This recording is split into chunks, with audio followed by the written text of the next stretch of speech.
have played a big role in where I've landed finally.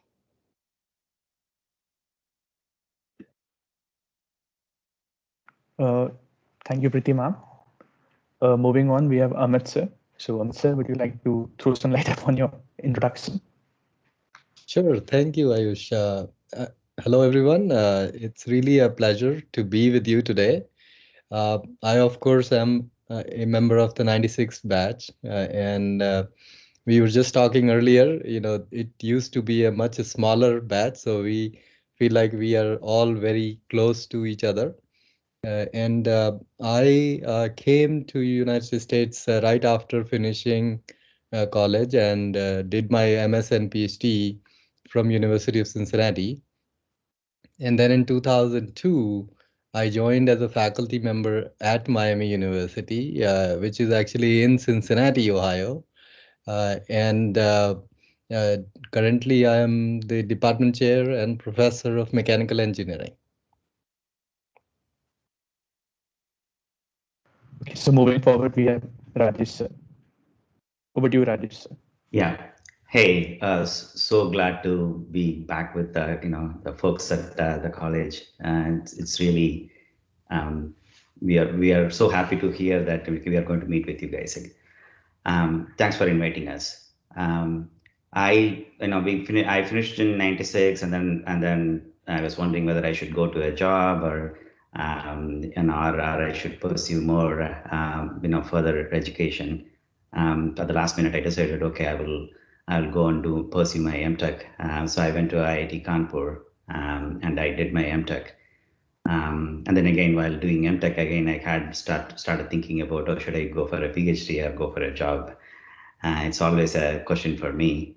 And I decided to pursue my PhD route. So I came to University of Michigan and continued with my PhD. So by the time probably like I was the oldest guy probably in my batch to take up a job. So by the time I took up a job, I was about 30. So my first job was VMware, and I'm still with VMware. I'm a principal engineer at VMware currently, and I lead all the resource management projects at VMware. So very glad to meet with you all. Thank you, Rajesh sir. Moving on, Srinath sir, would you like to Yeah. introduce yourself? Yeah, I'm Srinath. I was known as Kuti in school, so probably people don't know me by my full name. So I graduated in '96 as well, and it's great to see so many interested students, so many students interested in knowing our journeys. So I was not sure also if I should be doing my MBA or masters after school. Or so I started to work in one of the companies that came on campus, and that actually helped me a lot to understand and to develop a network of people like me who joined Siemens at the time as well, and a lot of new ideas and new opportunities opened up just the friends and contacts that we developed in our first job, and that led me to doing masters in the University of Cincinnati, and I met Amit there as well. He was I think completing his masters and starting his PhD at the time, and then I worked in the BLSI engineering field for about 8 years, and then I did my MBA from Carnegie Mellon University in marketing, finance, and all that. And then I worked for a bank a couple of years and moved into a particular technology, which is the mapping technology. And since then, I've worked in a couple of companies, and now I work at Apple. I'm in their AIML group, trying to help several products in their AML journeys to go to market journeys. So yeah, that's my journey in a nutshell. Okay, so Srinath sir, what was your field of higher studies and what made you choose that particular field? And how has it affected you, like in the current scenario, in the current place that you are in your life? And Yeah. also like you did MBA also later on. So like it's like you were through the multiple higher degrees. So how was that an experience? And was it all like planned, or it just panned out for you the best possible way it could? Yeah. So the first step was the master's in computer science. Actually, I was just continuing what I really liked in school, which was Professor Krishnakant had taught a course in VLSI, and I really liked that course. And that's what I continued to do in my master's. And it was, I can see a straight line between from my college to, sorry, from REC to this MS that I started off. And also that helped because of my interest in that field. I could connect with some professors, and through students, actually through the professors students. So I would emphasize a lot on networking, and having some passion that you can convey to a professor, and in a believable way. So that was my breakthrough to get into the university. And then from there, it is a journey. Basically, it's you have to you have to do well in what you're doing, right? You have to do well in your job, and you have to see where life takes you. For several years, I was working in in a company called Mentor Graphics, and there again I understood how people chart out their next steps. And then it was MBA was absolutely planned, because it's a long process here to get an MBA. You have to apply, and you have to go through the process, which is pretty long, and it has to be a planned process. And then I think and then every school in my way actually helped me to take the next step, be it a job or be it an internship or anything. So the schools are very important. Schools and alumni are very important, have been very important in my um, journey so far. Thank you, sir, for such an elaborate answer. And Rajesh, sir, as you mentioned that about doing MTech from IIT Kanpur. So, like, what was going in your mind actually? Like, it could like the situation would have been different if you had done MTech from foreign itself. Like, could the scenario be somewhat different? And also, like, what was your field for doing MTech, and like, why did you choose it? Yeah, even when I was in college, I think, all of us, I remember here, like even Kuti, and we used to have this, in probably these days, you guys have laptops and other things. We used to have a small set of lab, and with probably 10 or 15 computers. That's about it. And we used to run to find a space and work on it, right? It was like that in those days, 25 years ago. But um, so I was always, first fascinated about all the things that we did for the college, and honestly, when I was at Allahabad, my only aim was to get a job, right? Because I thought, okay, I should get a job and go there, and Preeti and myself, both of us got into HCL, I believe, right? So we got the job, and then I was like, by the time, okay, finally, first few months, we got the job, and then even in those days, I didn't think about much about going for a higher education. But I used to interact with a bunch of master students that were there in the college, and they used to, I used to see their experience and etc. So I had the curiosity, and since I wasn't preparing for any higher education, I didn't go for GRE or anything like that, and I was not, at least I was not very serious about it. But then, like I said, okay, how at least let me give the GMAT and see how it goes. And so I gave the GMAT, and then I went for the interview also at IIT Kanpur, and I got it. So I had a dilemma whether to go to a job or the IIT, and because I thought, like, the 2 years I spend will be useful. So I had said that, okay, let me go and try the experience there, and that's when I landed in IIT. But it was a wonderful experience. I learned a lot there, and I think, as Kuti was saying, and the Allahabad was a stepping stone, right? We learned a lot, and those are the fundamentals we did, and it is just continues from there. For example, even in those days, I used to like some other, the operating systems or the processors and those kind of things. That's what I continue pursuing in an MTech also. And it was an interesting journey. So I landed in IIT Kanpur and spent there for 2 years there. So I would say, like in my case, at least it was at least till the end, it was not very well planned. I know if I would have planned that I had to go for a higher education from the beginning, probably I would have done tried for a GRE or tried to do, get into masters from directly into US. But I would say that IITs are pretty good, and I learned a lot there also. So and then I came and did my PhD here, so I know how it compares from that point of view, from how IIT, MTech, and how here it compares.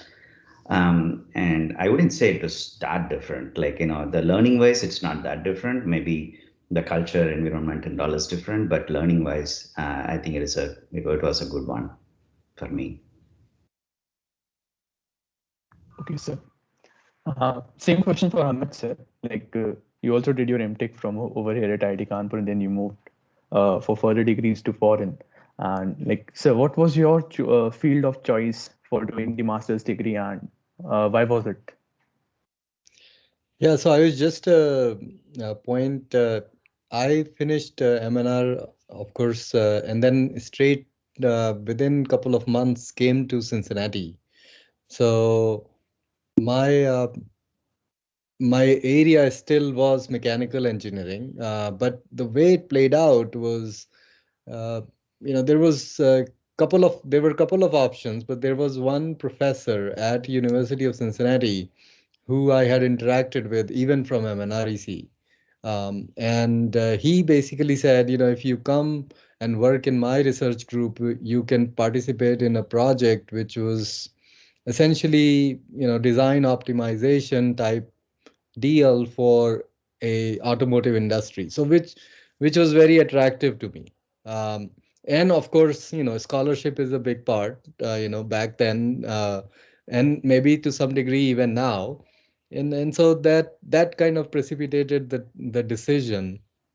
And so my master's was in design optimization, but then slowly as I learned more about emerging areas and other things in mechanical engineering, in 2 years when I finished the master's, I stayed at University of Cincinnati to do my PhD, because first of all, I always wanted to teach. So there is that goal to some degree, right? Uh, and to do teaching, you essentially have to do a PhD, um, and it was very fruitful because then I moved into the area of mechanical engineering, which we call nonlinear dynamics, and that became really exciting because it was at the interface of mathematics, it was at the interface of physics and a lot of deeper science type things, but with an application in mind.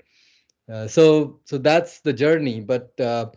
But really, I guess I would say I was very passionate about teaching, and I was also very interested in mechanical engineering from the beginning. So I stayed in that same path, if you will. Okay, sir. Thank you, sir. And also, like you and Srinath sir very rightly mentioned about the importance of networking and gaining some good opportunities for higher studies and all. So, would you like you have used that networking opportunities, and now you are a professor. So, like students might be approaching you like through their networks that they might have created. So, how do you see yourself like on the other end of this whole scenario? Like from you being at the other end, at the start of the network, and now you being at the final tip of the network. So how do you Yeah, see so that? that's, and I think Kutti said it very well. You first have to have the curiosity and the passion, right? It shouldn't be fake, right? If you're interested in something, then you have to be your authentic self, and that shows, right? I mean, if you're just trying to make a connection for getting some kind of advantage, it will show. But if you're interested in a topic or an area, then that also comes through. So I think first suggestion would be just be authentic. You don't have to, make up things just to connect. And then everybody realizes that, all of us here on the panel achieved things because of other people helping us, right? So in some sense, we want to give back, and everyone wants to help.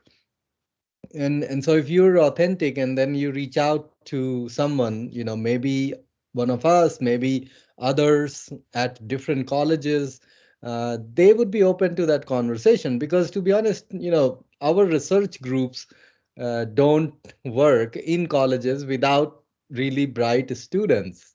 So it's not just a one way street. Essentially, it's both ways. We are always looking for, as a college professors, we are always looking for students who are really interested and passionate about it. But I think it has to be honest conversation, right?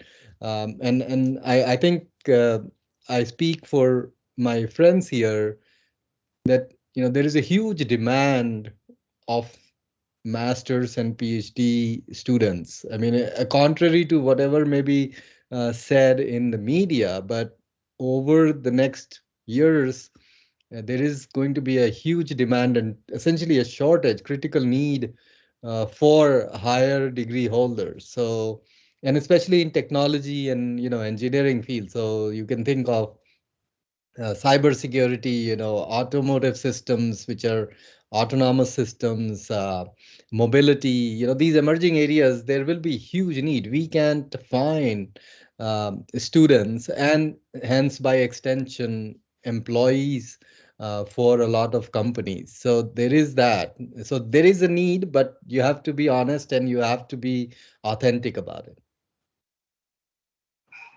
And sir, you also mentioned about you getting in touch with a professor at the University of Cincinnati in your college stay only. So, like, what about your would you like to throw some light about your proactiveness over there? Yeah, so it's much easier now. I think, as Rajesh was saying, we had to go to the computer center to check our email, and it was a weird Unix terminal, which, took half an hour to boot up or something. But but having, those are just fond memories. Uh, it's again, we from from where I sit now, we get, lots of email communication every day. So it's always good to kind of do your own research, meaning, what you are interested in, as well as what that professor or that college is interested in, where are their needs, and then make the connection. You don't want to come out as spamming, but also there is a value at to reaching out to teachers and professors at different institutions. And if you're, if a person is not interested in a PhD, then don't say it. If you are interested in a master's, and the reason might be that you want to gain some experience in United States after doing your masters, and that's fine. I mean, there is no reason to say that you want to study higher education for any other reason. I mean, there is value to making that connection, and maybe, not everybody will respond, but you have to try, and it's easier now than ever before to connect. So do your research and then try to make that connection. And I can help, I'm open to helping anyone. Okay, and what drove you and Rajesh to take one step ahead after doing masters, then approaching PhD, and also doing that very much successfully? So it's a question for both of you, Rajesh and Amit. So, like, what drove you even more further ahead? Go ahead, Rajesh. Yeah. So in my case, I was passionate about what I was doing. Still an engineer. That's why even after 25 years, I'm still an engineer. It's nothing to bad about being a manager or something like that. Please don't take it that way. It's just personal thing, right? That I wanted to be an engineer. And so my thing was like I did my MTech, and then I was always thinking about, okay, if I go for a job, maybe after some years I'll be thinking, I should have tried the PhD, I should have done it, and should have, that was always. And in case of Amit, it was different because I think he wanted to be a professor. I was not very keen about becoming a professor. I generally like I was planning to go back to the industry, but at the same time I had this feeling that look, I have come this far, and I'm sure if I go to a job after a few years, I'm going to feel that I know I should have done the PhD and tried that experience before before going to the job. So yeah, so in that this one I decided that okay, I will go for a PhD. It's a very personal thing. PhD is a very personal thing, and no, you should not be influenced by anyone, and it's a very personal decision because you are going to invest 5 years, 6 years of your life, and that too in the prime, right? Being in a computer science, I could have gone to a job and earned a bunch of money, but I'm taking a conscious decision to go and do a PhD, which is a lot of investment of your life. So you have to make a personal decision, and it's a hard decision also because PhDs are oftentimes, there are always, in like anything, it has ups and downs. There are some days you feel great, some days you feel like completely like, oh my god, what did I do, right? So it goes both ways. But you have to go through those ups and downs, and go through 5 years of your life, so 5 6 years of your life. So yeah, but I did that. But I think, today in retrospect, I feel that I did the right thing because, as I said, otherwise I would have felt I should have tried that. So for that reason, I think I'm happy. And plus, like another thing I would say that it helped me is, typically when I was in in Allahabad, I would have, if a problem is given and I couldn't solve that problem within say a few months, I would have got frustrated and would have moved on. And the one thing I have learned in my PhD, and the other things, probably other ways to learn also. I'm not saying PhD is the only way to learn, but one thing I learned is nowadays I can sit on a problem for 5 years and I'm not yet solved, but still like I'm okay with I think keep thinking about the problem and trying to solve it, right? So that kind of those kind of like the longevity, those kind of being persistence and other things that the PhD life helped me to learn those things in a hard way. So Yeah, and Rajesh, that's a really important point. I wanted to reiterate. It's a very personal decision, right? I mean, you don't, especially for PhD programs, you don't get into it for any other reason really than your personal interest, because it is going to take a long time. It is going to demand a lot of sacrifice in terms of your time, 5 years, 6 years, whatever it may take. And then there will be ups and downs quite a bit. So for everybody on the call, I just want to make sure that you understand you don't make that decision without giving it some serious thought. Uh, and I mean, it has worked very well for me, and of course for Rajesh, and for many of the folks. But there are people who don't finish their PhD after investing quite a bit of time. So just please think seriously about it. Now, the one good thing about the times we are in currently is that you have a lot of options. Even if you finish a doctorate in any of the fields of engineering and computer science, you have a lot of options, because you don't have to become a professor only. You can work for any many of the industries. They are looking for that talent. And I would just say that uh, think about what you really are interested and passionate about before you make a choice. Okay, sir. Thank you, Mr. Rajesh, for such an elaborate answer. Moving on to Pridima, uh, what was your choice of higher education and what made you choose that particular domain for yourself? I think the point about authentic self is really important. You have to know what motivates you. And Rajesh and Kutti are my classmates, and Rajesh was just like Mahaguru, and I was not such a guru in computer science as Rajesh. So one of, but in any case, I wanted to be in the business of technology, and I felt when I was in college in final year, I wanted to go to IIMs, but then right after college and got married and came to the US. But it was just like, in my mind to pursue further education and go to MBA in a top college. And MBA was expensive those days. So we had to really save the money. I didn't want to ask my parents for money. But the one lesson that I learned along the way, which is actually in hindsight paid well, is you have to go to the top universities. Whatever field you pick, going to the top university and really tapping into your inner strength and going, because MNR and colleges like MNR, like the best and the brightest come to these colleges. So don't let anything put you down or put your aspirations down. Um, so I would say that in my case, I wanted to go to the top university, but again, didn't want to stay away from my husband. So I wanted to stay in California. So I applied to Stanford, Berkeley. And there is a university called University of Southern California. I got admission there, full ride for MBA there as well. But then again, the principle of going to the best university that you can get an admission to, it actually pays off in the long run. Really academic institutions. If I look at my job now, I cannot do this job without the computer science undergrad and the business school education, because it's a culmination of that. This is NLU org, Natural Language Understanding for Alexa AI. And without the final year college project that we did, those things are just in your mind somewhere and you build on that. So yeah, the authentic self part is really important, and pursuing your career dreams.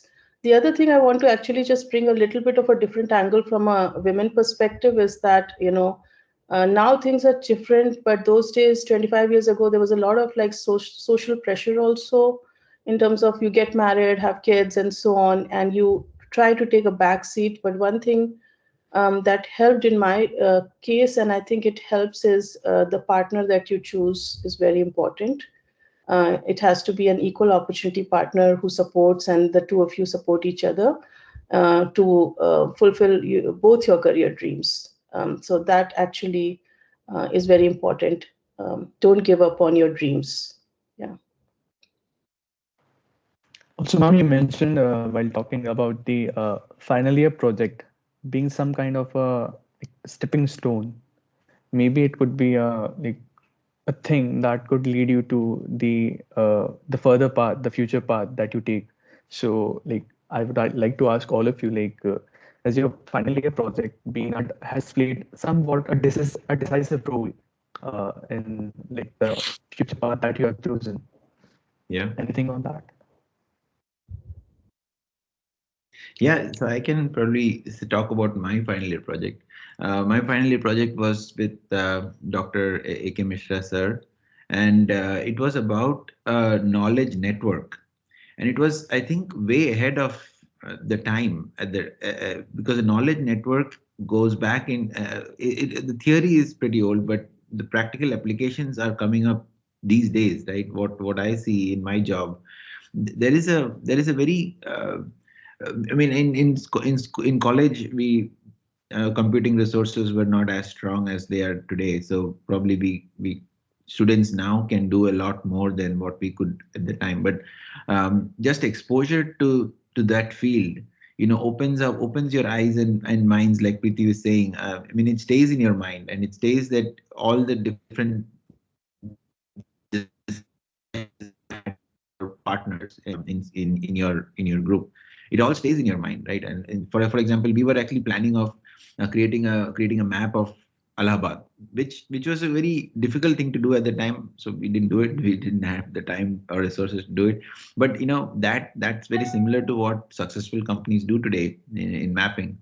So I think these college projects have been thought of, have been very well thought of by the professors, and they are stepping stones to future success if you do it sincerely, right? Sincerity is key here, I think. And I'm speaking about both my REC projects and also my MS projects that our profs asked us to do in MS.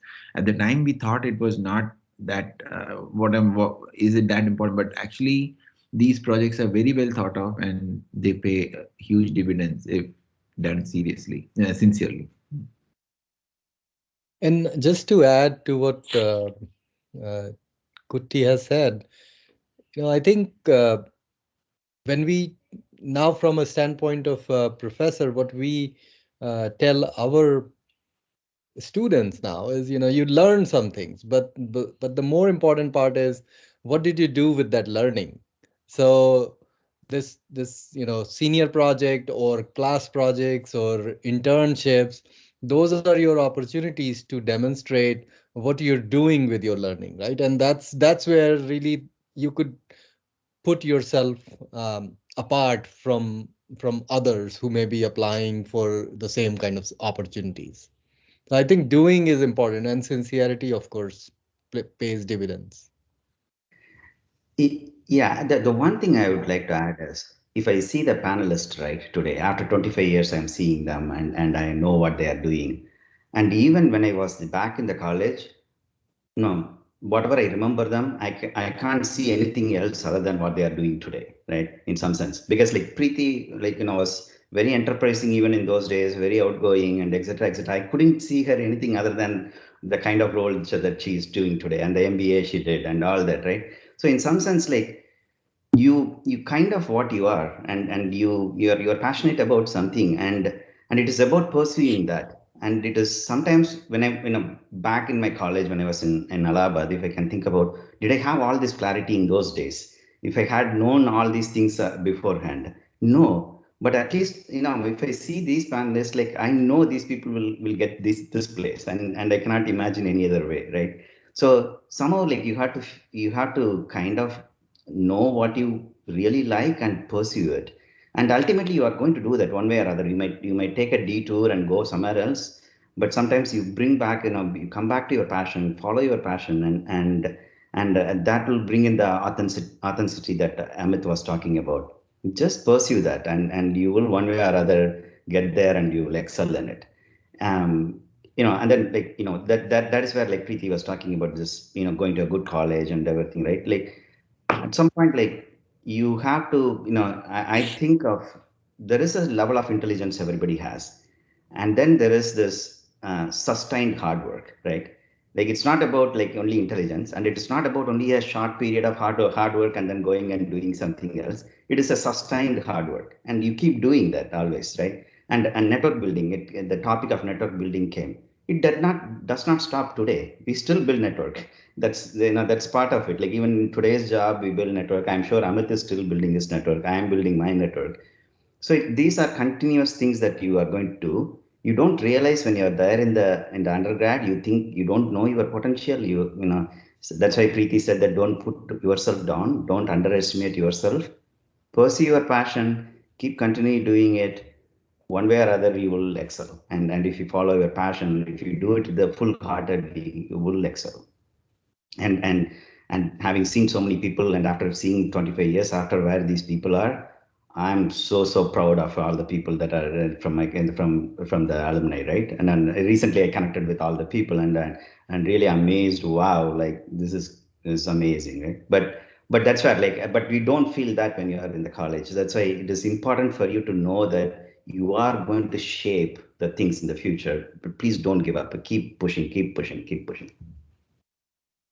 So one thing I just want to add to what Rajesh was saying, some when I came to MNR, somewhere in my mind in first year, I was like, oh, I'm not in IIT, for example. And 25 years later, I feel like career is a marathon, and all the people who come to MNR are the best and the brightest in their own right. So don't have that feeling that, oh, I have not gone to IIT Delhi or I have not gone to IIT Kanpur. Now we see there's so many people. The other day I was interviewing a physics topper from IIT Bombay, and he's about my age, and I was thinking, oh, he cracked the JEE like big time, and at that time I was feeling like I'm not at IIT. So don't let that actually hinder you or box you in any way.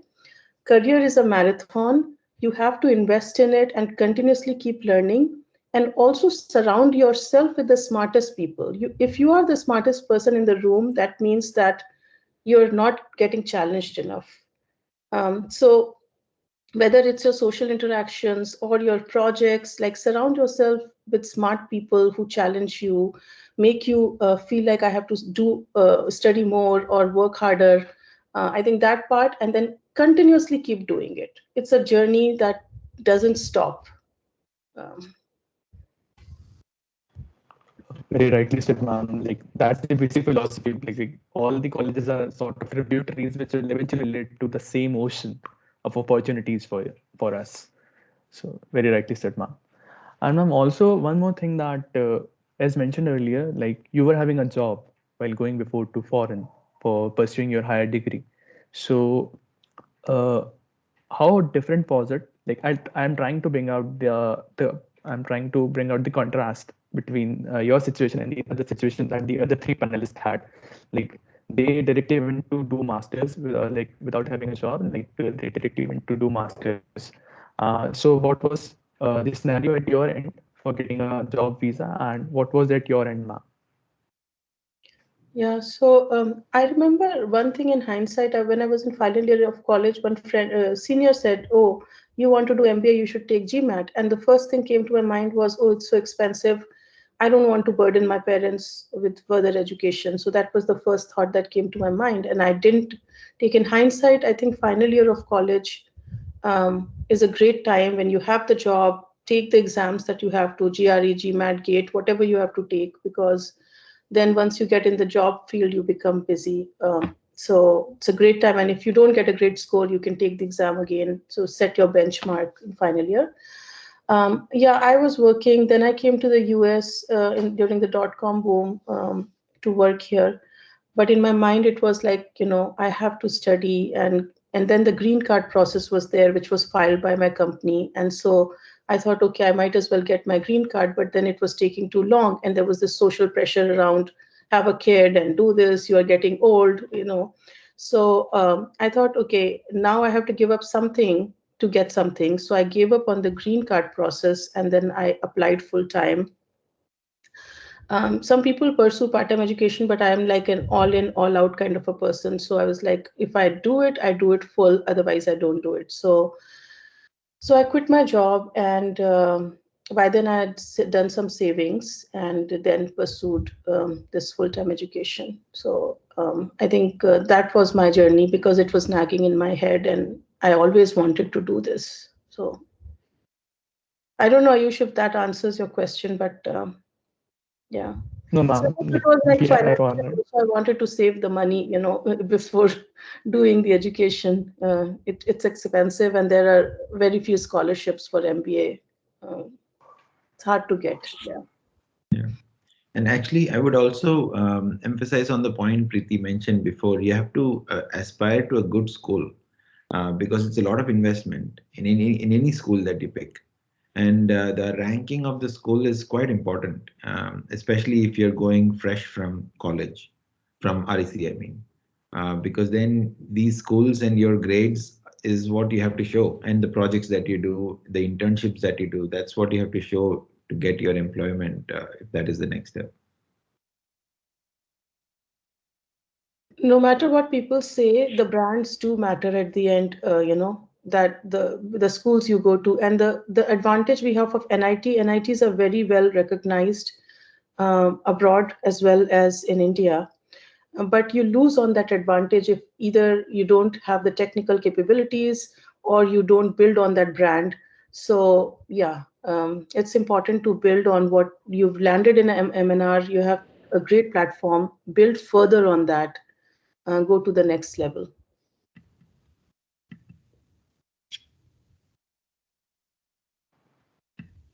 Okay, ma'am. Thank you, sir.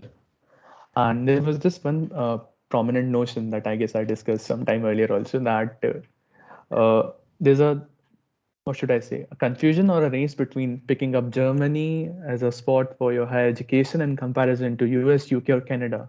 So, what's your stand on this? Like, why is it that Germany is competing with US, UK, Canada alone? So, anything on that?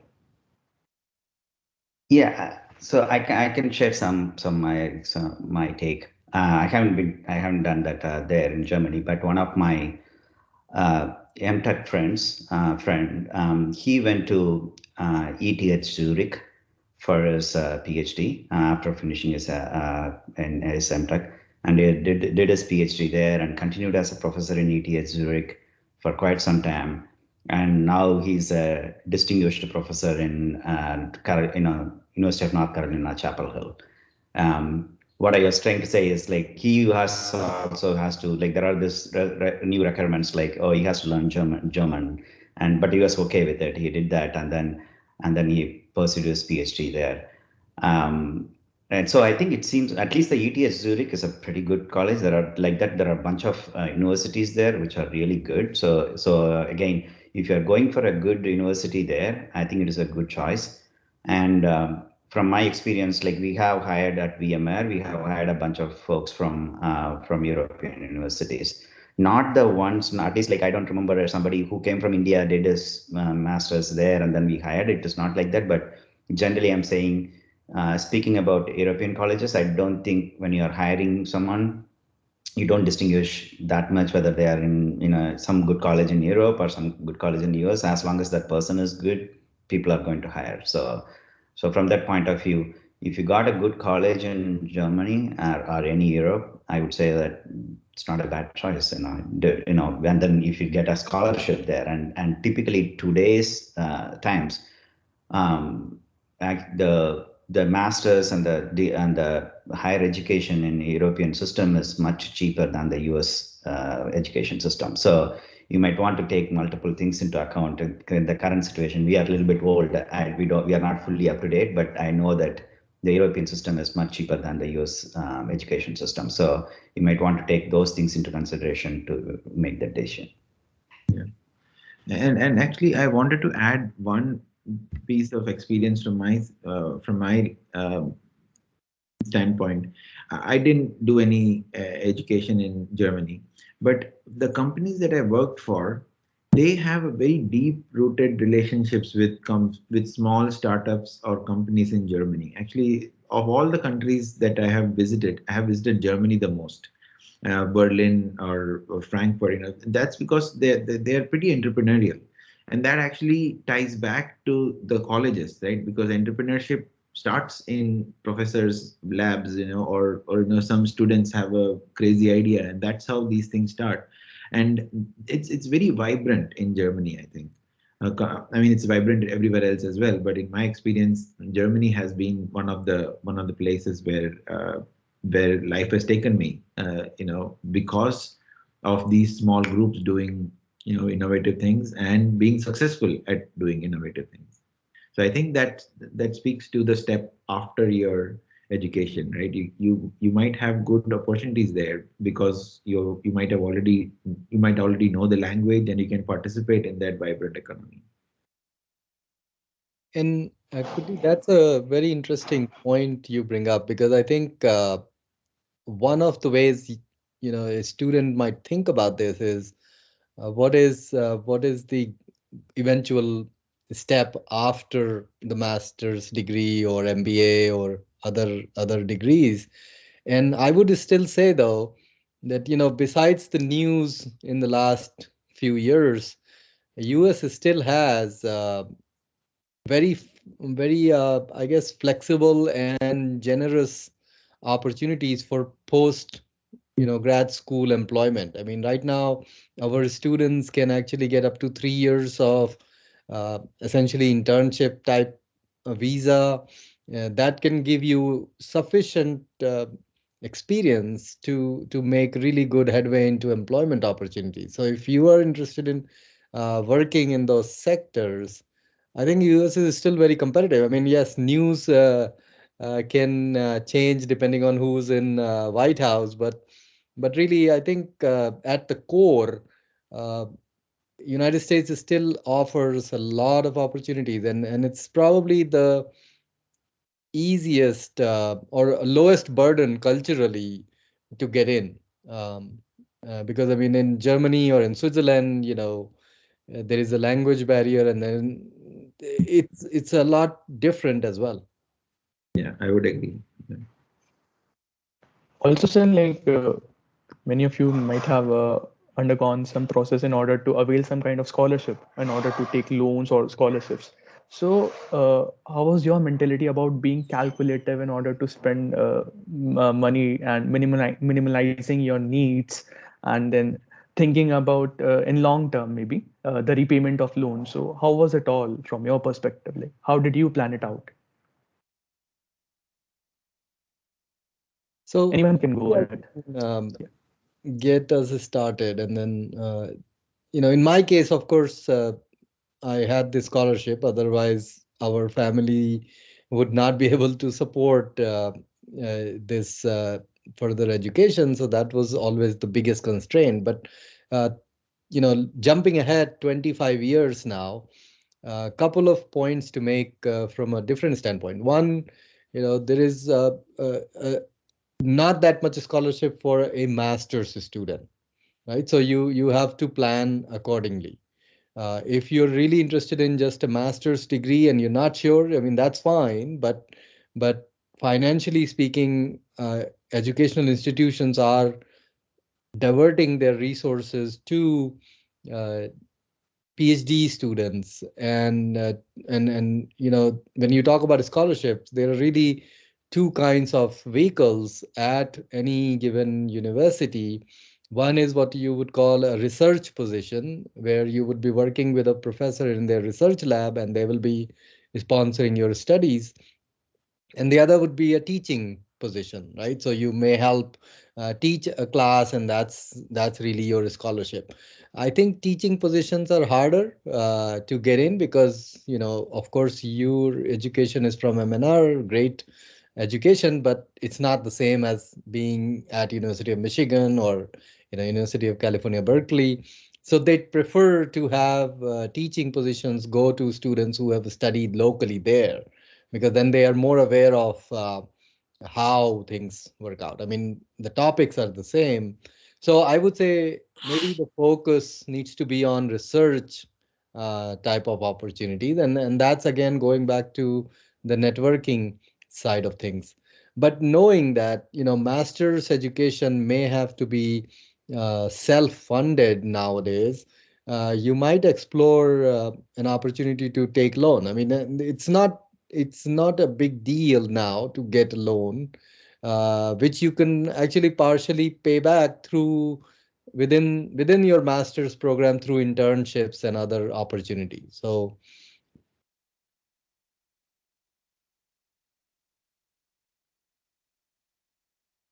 I think we more of lost a PhD. Yeah. So in my experience, actually, I when I got into University of Cincinnati, what I got was a tuition waiver. I did not have any other kind of assistantship, but I still took the risk. I went there, and mainly because of my friends out there. Like they advised me that come over and things will work out. And at that age, I was also ready to do that. And but primarily there was kind of this whole environment where you work on campus, and you can make ends meet at least in the beginning. And when I came into Cincinnati, it was very true. You could have made ends meet quite easily by working on campus. But also, there are opportunities that come up uh, right before the school starts. And but you have to be very sincere, and you have to seek out for those opportunities. I mean, they don't come to you. So you have to talk to your friends and how they got through. You have to talk to professors, and in my case, I ended up getting a graduate assistantship in working in the ECCS department. But almost everyone who tried hard got in some kind of assistantship or some kind of a way to live there. And again, I'm talking about Cincinnati. It's not the most expensive places. In California is a different ball game.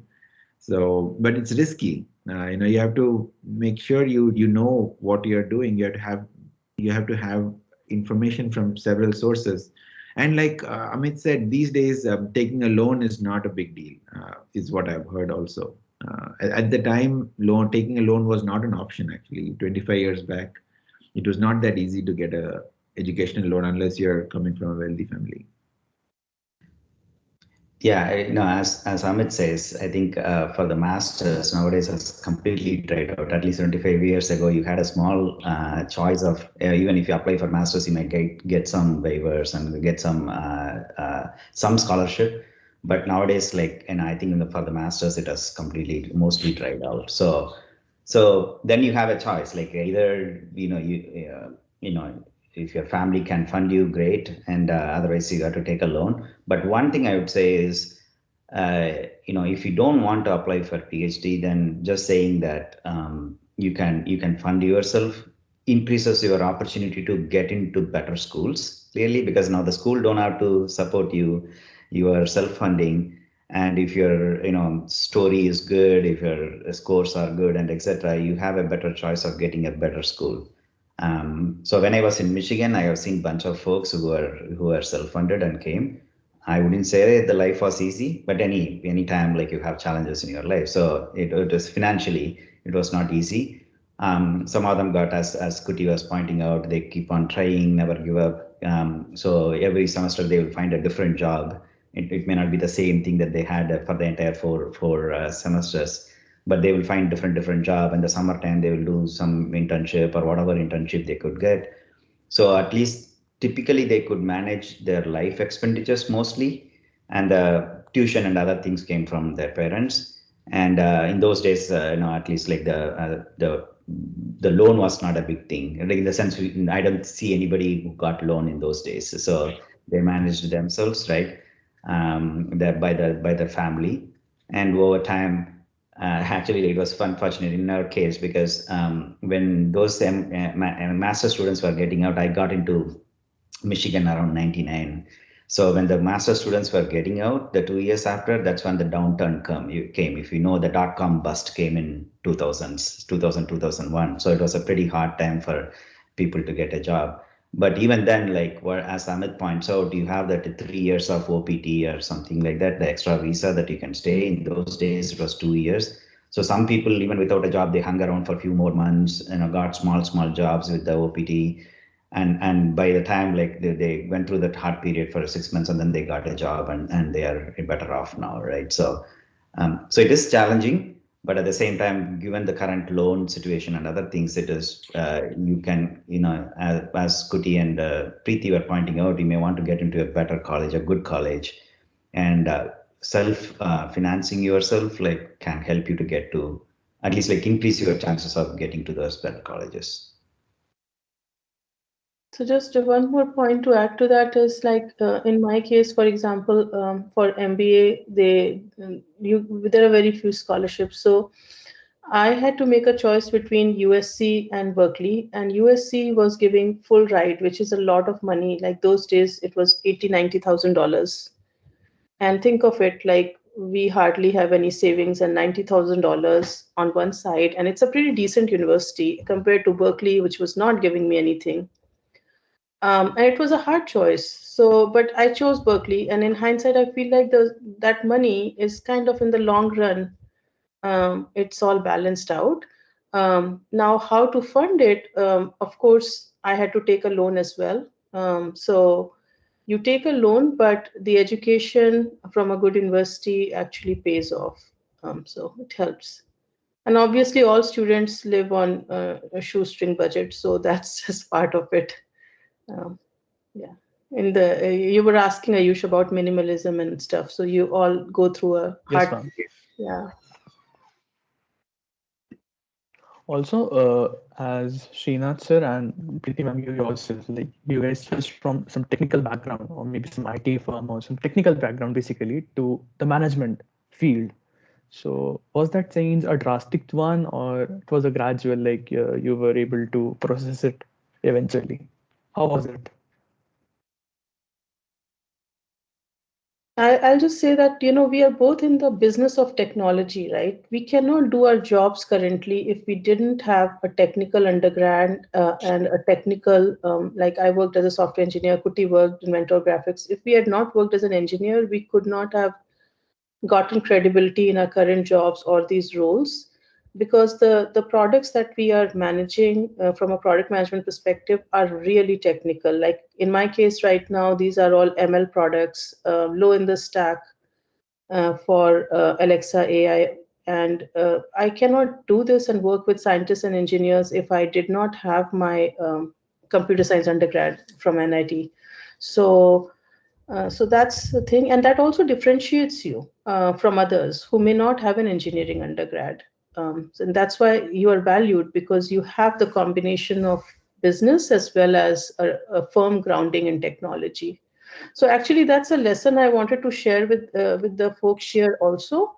That while you're in college, please use that as an opportunity to learn as many technical concepts as you can. And if you get stuck, please ask your profs or also lean on each other, your peers. Don't be shy to take the help of your peers. And this is not just for grades, but just clarifying the concepts in your mind, because that's what differentiates you. It's not just the brand of the school you are in, it's also the knowledge that you are gathering. Um, so, so yeah, Ayush, it actually works in your favor if you are coming from a technical engineering undergrad, solid concepts, complemented with some experience, and then you go to business. People value that. Yeah, I agree totally. And in my job, although there are people in my team, there are many cases where I have had to roll up my sleeves and just do it, and because that sometimes you just have to do it because your boss is on your case. So in life you should in this particular field that I am in, just like Preeti said, you have to be very aware of the technology. You're not only managing people, you're actually managing a project as well, and you're managing multiple projects. That's the only thing different from someone who is working in your team. That person is perhaps managing fewer projects than you are. So and also to answer your question on transition into management, there is not a transition into management. There is a transition into a different kind of work from after MBA and from Carnegie Mellon. It was a different kind of work. Same kind of all the values hold the same, but you are in a finance field as opposed to an engineering field.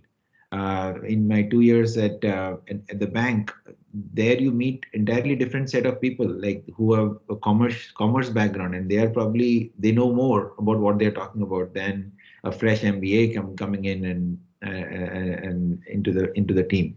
So it's all about how you work with your team. People skills, bonding with people and understanding the other person's perspective, and others wanting to work with you is also important. And I think that is where, and that is another place where all these engineering skills help, so that you can talk the talk, right? You can make your case clear, and other your peers would want to work with you more deeply if you show a level of familiarity. Yeah, I will add my perspective. Like, I'm still an engineer. My title is principal engineer. But as you stay in a company, like as Srinath was pointing out, it is just it is kind of a transition in the sense of, although I am an engineer, over time, more and more my work becomes interacting with others and people skills you have to build. It is not like it's a choice. And as a senior engineer now, I don't manage anybody, but at the same time, all my things are done by talking to people and motivating them and making them happy about what they are working on. Those kind of things, right? So those are people skills you got to learn over time in your career as you grow. And I'm sure Amit, being a professor, it is again a lot of people things are involved. So you are good in the engineering side, but the people skill you have to build it one way or other, right? And every job needs that. And particularly as you stay in a job for longer and longer, your work becomes more people oriented over time. Okay, thank you, sir. So, like, this was one of the, like, I should say, this is one of the qualities or the traits that one should have in his or her portfolio, I guess. So, yeah. So, moving on to some questions that are being asked by the audience. So, yes, sir. Rajesh, sir, I would like to start with you only. So, like you mentioned this soft skills and interpersonal communication skills as a valid point. So, what other skills should one have in his or her portfolio, and how to build an effective portfolio in your point of view? I would say, like, as I said, people skill is you have to develop and that has to come. And sometimes like it is about you are building your self-confidence and proving yourself what you are worth, right? You sometimes you don't believe yourself, and one of the things that we are doing is learning ourselves that we can do this. I'll just share one of the things that in my case that helped. So I was doing all this PhD and other things, and that was okay. And I was doing in some mobile computers, mobile networks, or some area. But I was always interested in operating systems. So the way I finally ended up expressing myself is like going and learning about Linux kernel, because it's an open source thing. So I learned it for 2 years by my, I was doing PhD on the other side. You have some time, so I kept on learning it.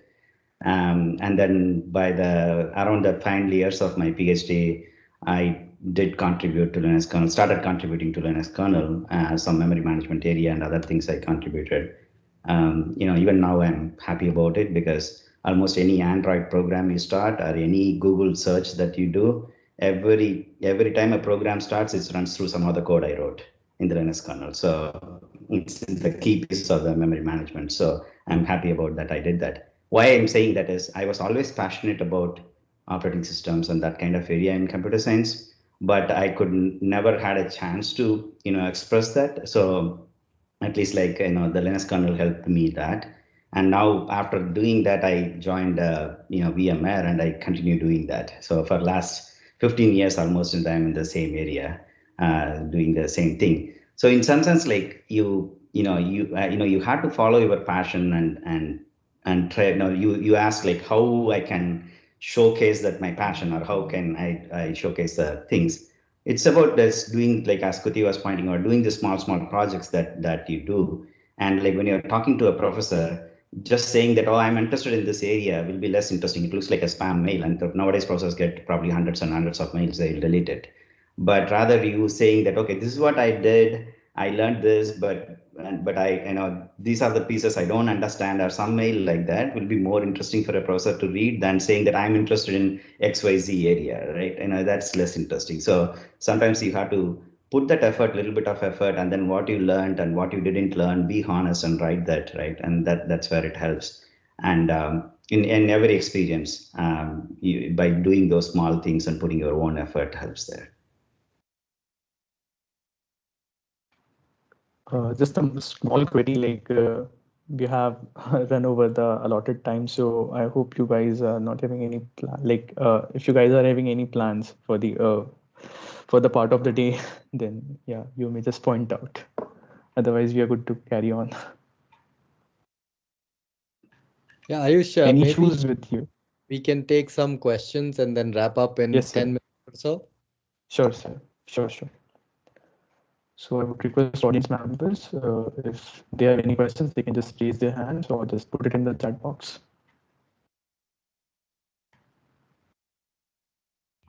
So while we are So, waiting, yes, I think one of one of the things which many of us have said in many different ways, follow your passion. It's really important, and to find your passion, you have to maybe try a few things, right? So uh, and it's okay to take a detour. I mean, and don't have a plan. Life.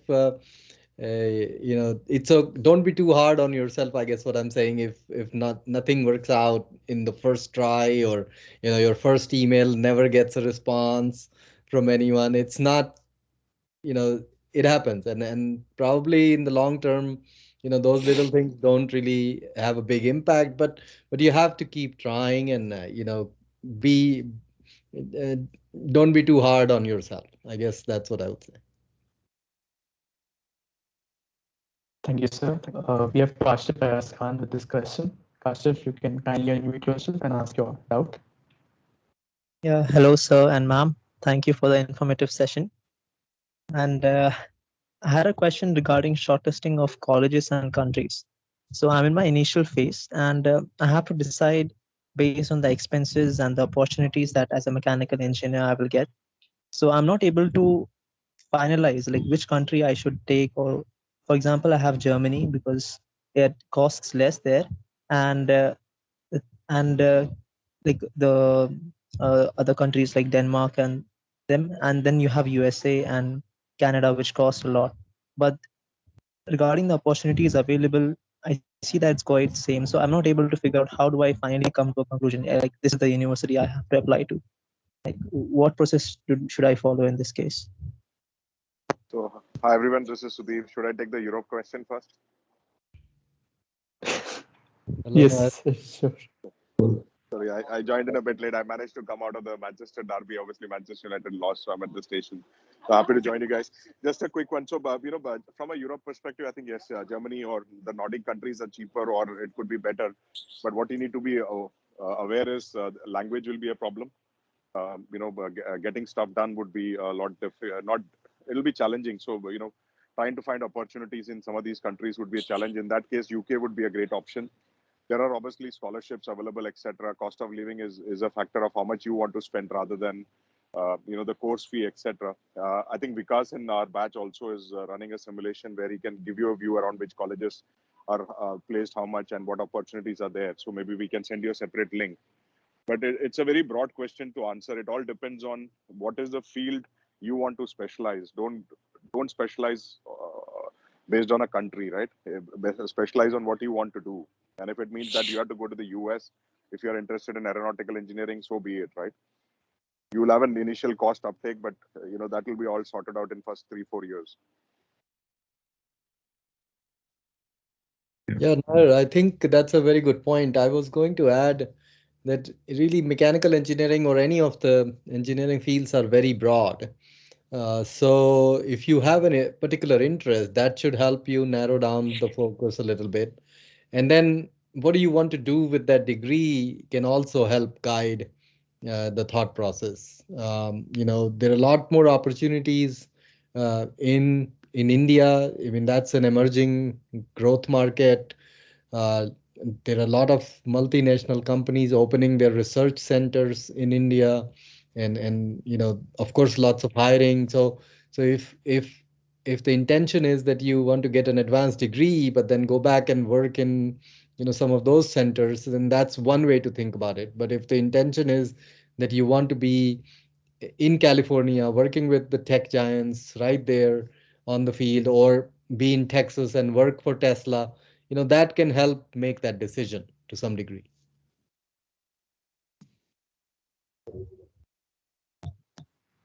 Thank you, sir. Thank you, Um, panelists, uh, for such an elaborate answer. Yeah, Kashif, anything else?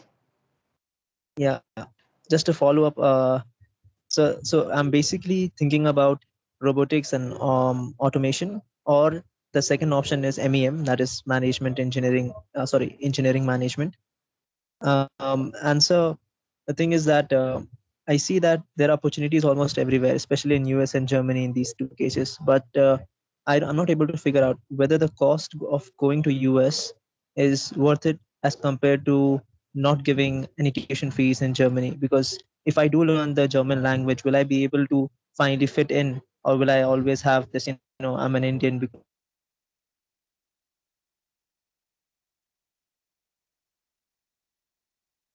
the language. Well, I guess, listening to you speak, robotics and engineering management are two very different fields. So let's first talk about robotics. I mean, there is a lot of work being done in automation in Midwest, because that's where typically Midwest of United States, I guess. That's where typical manufacturing enterprise was long time ago, and nowadays they have a lot more focus on automation. So if you are thinking about automation and robotics, I would say think about Michigan, think about Ohio State, Purdue. Those are very good schools, but also they will put you right in the middle of where industry is. The other thing is that if you're interested in automotive automation, or autonomous automotive type mobility uh, industry, then that is pretty much all in California or Texas. So you want to be close to those experiences. Another school which in US would be of relevance is Clemson for automotive and robotics fields.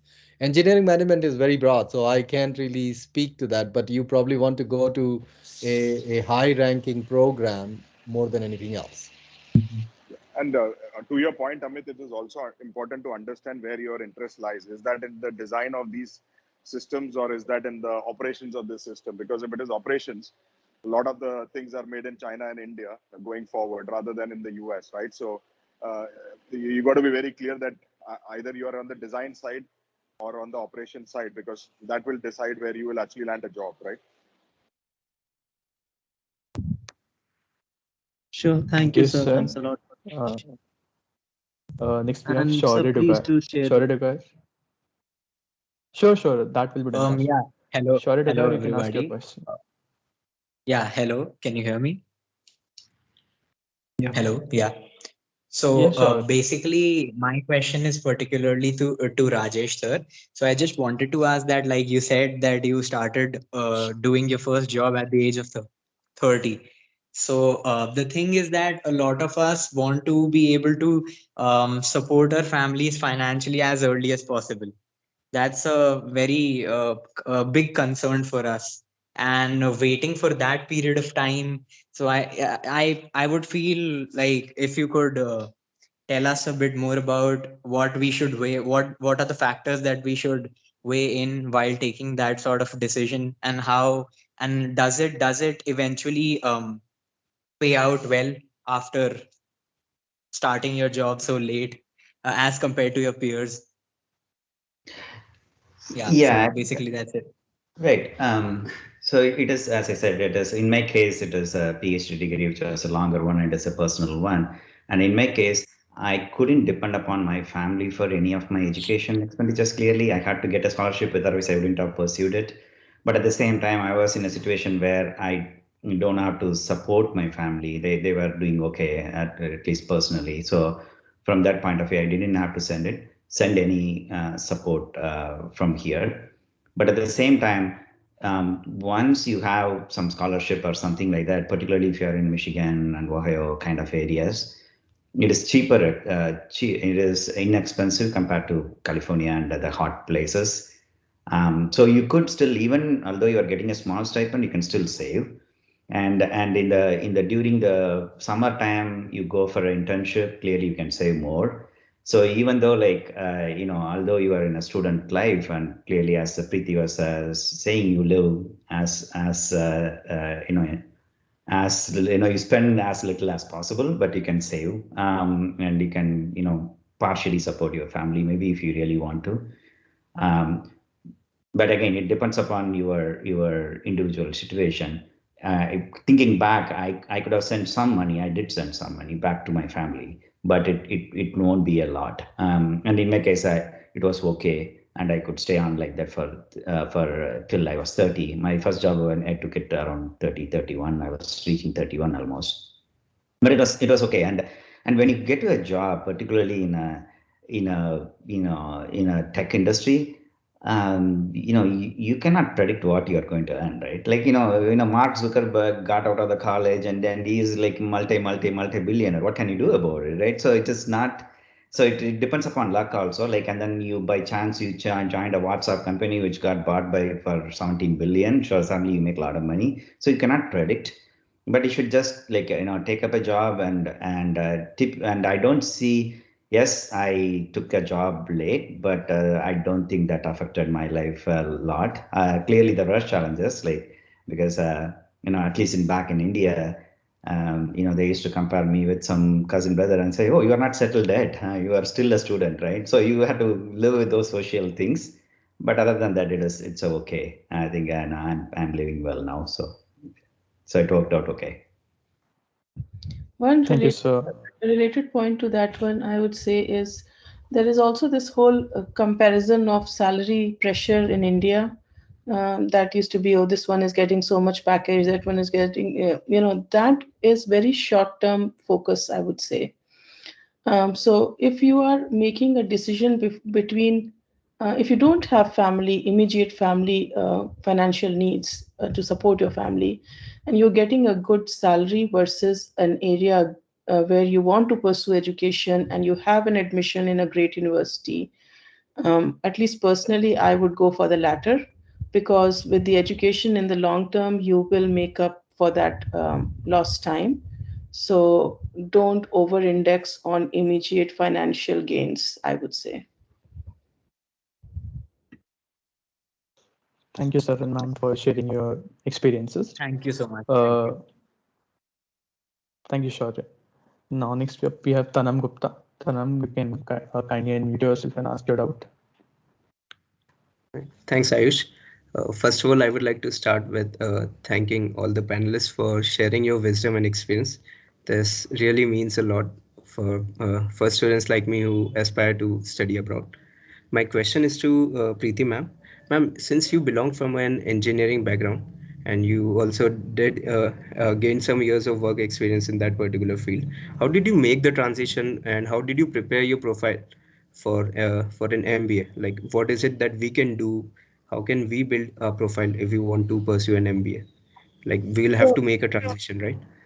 so the thing is that if you are applying for full-time business education, there is a process for that, but students come from a lot of different backgrounds. So I had in my class students who were ex-US Army Army people, or from advertising, from technology, from finance, from all the different places.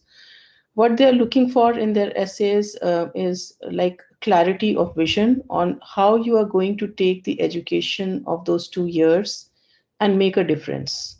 So you have to tell a story about where you are coming from, connecting that with why are you going to do this business education, and how is it that you're going to make a big impact. Um, in terms of preparing, I would say that academics is always important. So showing that you are continuously investing in education, even like for example, after I came to US in San Diego, I was taking extension courses in UCSD while working here in the evenings and showing the grades. So everything, all the continuous investment in education, extracurriculars that you are doing, and the community aspect. Have you made an impact to the community? Are you thinking beyond yourself, or are you only thinking for yourself?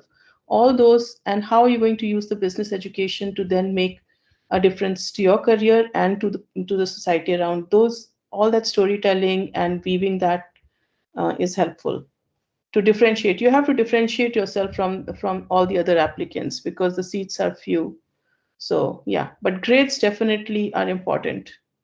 The people say grades are not important. Sometimes I feel like in hindsight, these are all lessons learned. Some I did well, some I didn't do well, but grades are important, and academics is seen. It shows that you are good in what you try to do, and you put the hard work for that. Yeah. Thank you. Thank you so Thank you, much, ma'am. ma'am. And we would like I to just go had up with the last question for today's session. uh, Yeah, Tanam. I Just just move had forward with Om. yeah. One last question, one small question. Like, how did you choose between like pursuing your master's or PhD from India and abroad? Like, how did you choose between these two aspects? Like, you had to make a decision. So, what was the key point here? I can chime in, like, and I have done both of that. I would say that it is depends upon your situation. I think there are bunch of folks like who have who had MBA and everything from US, and in my MTech friends, and who went back to India. Now they are back in India and working, right?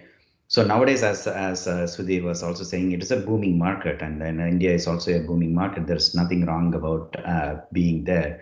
So it depends upon your situation. If your situation is like you want to pursue, and it is super expensive to pursue, for example, MBA, pursuing an MBA in US is super expensive, but at the same time you got a pretty big in nice college back in India. I would say that you should go ahead and do that because that is better suited for you. Um, and as I said, today's opportunities wise, I think is compared to 25 years ago, today's case is pretty different, and a lot of people have went back. Like some of my friends after working here for 10 years, they went back and settled in India. So that's a pretty common situation today compared to 20 years ago. Yeah. And tying back one thing that Sudhir said, there is a lot of industry in India now, which requires strategic thinking. That the American or European companies value a lot, and institutions like I know some institutions that we look for is like the business school in Hyderabad, right? I think the name blanks out now, but I think these places have a lot of industry already, where where students have done good industrial programs while they are in school, and they're quite valuable for the companies that have set up shop there. And plus startup market is booming in India now, right? You can see startups suddenly like making several billion in a market cap purely from India, right? Those are very good signs that's happening. So, Yeah. but having said that, clearly, like, there are opportunities in the US is higher because that system has been there for longer. But you should choose based on your situation and your financial situation and other things, what works for you. Yes, sir. Thank you so much, sir. Thank you so much. Thank you, panelists. Thank you for such an elaborative answer. Just taking up the last question by Om Singh. Om Singh, you can kindly unmute yourself and ask your question. Yeah, good evening, everyone. I'll be very quick with my question. So, as of now, I'm not that clear about when and how will I pursue my higher education. But what I like, the thought which I have right now is I'm gonna go with further studies in computer science area.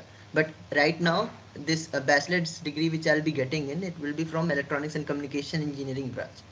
But I have like a very good experience. Like I have been putting my hands into different internships into software fields and IT sectors, and I'll be joining an IT firm only after my college. So how difficult it would be? Like, will these college look at my look at my bachelor's degree that I'm from electronics and communication branch? So like, will it be kind of difficult for me to get to some other stream for my higher studies? So yeah, that was the question. Yeah. So in my case, I was in computer science, and I moved into this particular course, which was not in computer science. It was actually part of electronics and electrical engineering. So I think it is based on how clear you are on what you want to do, right? It goes back to the sincerity and passion that you have for your chosen field, and that's your choice. And finally, how a university decides to slot that choice of yours is not in your hands. So I think you should not be worried about that. And just listening to you, you sound really enthusiastic. So I think it will be just fine. Go ahead. Okay, sir. Yeah, I think in US it's pretty flexible, right? Even for undergrads, there is nothing like you have to get into this degree or something. Like they get into the university and then they choose what major they want to do. So when you say that I want to change it, I don't think they will see it in any different way. So, but at the same time, as Preeti was saying, you have to build that story. Whatever you are writing SOP or whatever you are writing, there you have to tell a story why you want to do in the future about computer science. So what is your story around it? And if your story is this makes sense, people will say, yeah, like this guy is passionate, and you can show your passions by maybe some projects, otherwise doing some project and putting into the GitHub or whatever it is, right? Nowadays there are multiple avenues to showcase your interest and the extracurricular thing that Preeti was talking about. Yes, you did the electronics, but you are interested in computer science. Showcase that in some way, some small way, not pretty big way, but even if you showcase in the small way, people will say that, oh, this person is putting extra efforts to do what they are passionate about. That's what they see at that point. Yeah, and just to add to what Rajesh just said, you can always create a portfolio of your projects, maybe on LinkedIn, maybe on a website which you create, but something where you can quickly share what you have been doing. So, GitHub, of course, for all those software repository, but generally speaking, there should be a a, a story which you can tell, and those come through what you have done, not just what you're saying. So I think collect those pieces of information, put it on LinkedIn profile, and then you can share that very easily. Thanks for the clarity. Thank you, panelists, for such an elaborative answer again. Now I would like to close this session, and I would like to ask Gitika ma'am to share her thoughts about this session. Over to you, Gitika ma'am. Ma'am, you are on mute. Gitika ma'am, you are on mute. Yeah, I was unmuted. Yeah, so hello everybody, and great to see all of you doing so good. And yeah, Preeti, Amit, you're already a professor in your own capacity. That's so great to see. Admire me. Rinath, Rajesh, Sudhir just chipped in at the right moment when they were asking about Germany and UK. And of course, Vandana is the leader of the show. So it was a great session. I have been telling Ayush to close because I know it's morning for all of you and it's a weekend. So you must have planned many things with family and other things. So from my side, I would only say in one word that all of you pointed out, and my young students, for all of you, one word is the takeaway word today is follow your passion. So be passionate about whatever you want to do. Do not do something because others are doing it. Do what you want to do, make your own career plans, and then follow it. And of course, look at the constraints. You're all engineers and you know how to